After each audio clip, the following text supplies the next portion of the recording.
among his slaves. When he takes place, you will complain against the king whom you have chosen. But on that day, the Lord will not answer you.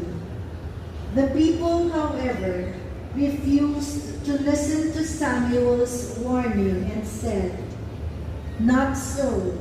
There must be a king over us.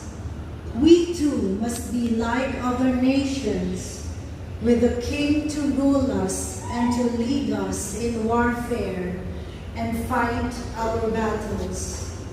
When Samuel had listened to all the people had to say, he repeated it to the Lord, who then said to him, "Grant their request and appoint a king to rule them."